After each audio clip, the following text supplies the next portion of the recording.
ஞானசார தேரர் அவர்கள் வெளிவந்ததன் பின் அவருக்கு தொடர்ச்சியாக பல வழக்குகள் முன்னெடுத்து கொண்டு போகின்றால் அவர் அந்த தொடர்ந்து வழக்குகளிலே குற்றவாளியாக இனம் காணப்பட்டு அவருக்கு தண்டனை வழங்கப்பட்டு அச்சு பண்ணுறாங்க அவங்கள. அப்போ அவர் அதுக்கான தண்டனைகளை அனுபவித்து கொண்டு இப்போது பிணையிலே தான் வெளியே வந்திருக்கிறார். அவருக்கு அப்பீல் கோர்ட்டில் போட்டு தான் வெளியே வந்திருக்கிறார். மீண்டும் மீண்டும் மீண்டும் அவர் இந்த கடந்த அரசாங்கத்திற்காக செயற்பட்டு அந்த அரசாங்கத்தின் மூலம் செய்ததன் காரணமாகத்தான் தற்போது இவர் தண்டனை அனுபவிக்கிறார். எனவே தன்னை காப்பாற்ற வேண்டிய பொறுப்பு கடந்த அரசாங்கத்தில் இருந்தவர்களுக்கு இருக்கின்றது. எனவே அவர்கள் இந்த விடயத்தில் என்னை காப்பாற்ற வேண்டும் என்ற அடிப்படையிலே இந்த கூற்றை அவர் தெரிவித்திருக்கலாம். நான் அந்த விடயத்தை அவ்வாறு தான் கண்ணோக்குகின்றேன். இவ்வாறான எப்படி கச்சாவுடைய விடயத்திலே கச்சா இவர்களோடு சேர்ந்து செயற்பட்டதன் அடிப்படையில் என்ற உண்மையில் இருக்கின்றது என்று சொன்னார். இணைந்து செயற்பட்ட அடிப்படையில் அவர் அந்த உண்மையை வெளிப்படுத்தார். ஞானசார தேரர் அவர்களும் இவ்வாறான கூற்றை தெரிவிக்கிறார்கள். ஒன்று, இவர் அதில் இணைந்து செயற்பட்டவராக இருக்க வேண்டும், அல்லது இவர்களுக்கு முழுமையான செய்திகளை இவருக்கு தெரிவித்திருக்க வேண்டும்.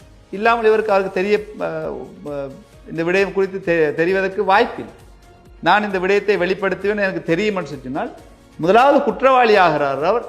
இந்த சம்பவத்தை தடுத்திருக்க வேண்டிய முதல் பொறுப்பு அவரிடம் இருக்குது. சூத்திரதார் இவர்கள் என்று தெரிந்திருந்தால் தேசிய பாதுகாப்பிற்கு சிஐடியினருக்கு இவர் தெரிவித்திருக்க வேண்டும். இவ்வாறான விடயம் நிகழப் போகிறது, எனவே இதை தடுத்து நிறுத்த வேண்டும் என்ற விடயம்.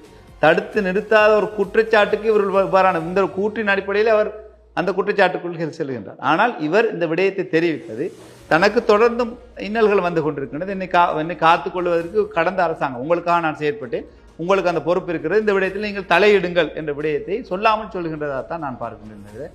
மற்றபடி இவரிடம் முழுமையான தகவல்கள் அல்லது இந்த மகமுலகாரி அல்லது முக்கிய சூத்திரதாரியுடைய தகவல்கள் சொல்லாமலேயே மக்கள் அறிந்திருக்கின்றார். யார் சூத்திரதாரி என்பது சட்ட ரீதியாக நிரூபிக்கப்படாத நிலையிலும் மக்கள் அனைவரும் உணர்ந்திருக்கின்றார்கள். இது யாருக்காக செய்யப்பட்டது, என்னத்துக்காக செய்யப்பட்டது, இந்த 300 கொலைகளும் இந்த மத தலங்களுக்குள்ளே செய்யப்பட்ட கொலைகள் யாருக்காக செய்யப்பட்டது என்பது மக்கள் முழுமையாக உணர்ந்திருக்கிறார். அதுதான் அதன் பிரதிபலன் தான் இந்த ஆட்சி மாற்றம். இடதுசாரி சிந்தனையுடைய எங்களுடைய தேசிய மக்கள் சக்திக்கு வாக்களித்தது அதனுடைய பிரதிபலன். எனவே இவர் மீண்டும் சொல்லித்தான் இந்த சாட்சியாக எடுத்துக்கொள்ளலாம். இவர் சொல்லுவதாக இருந்தால் இன்னார் தான் இவர்கள் தான் எங்களுடைய சூத்திரதாரின்னு சொன்னால் ஒரு சாட்சியாக எடுத்துக்கொள்ளாமே தவிர அந்த வழக்கு செல்லும் போது வழக்கு தாக்கல் செய்யப்படுகின்ற போது ஒரு சாட்சியாக அமைவாரே தவிர மற்றபடி இவர் சொல்லுகின்ற கூற்று பாரிய அளவிலே ஈடுபடக்கூடிய ஒரு கூற்றாக பார்க்க முடியாது.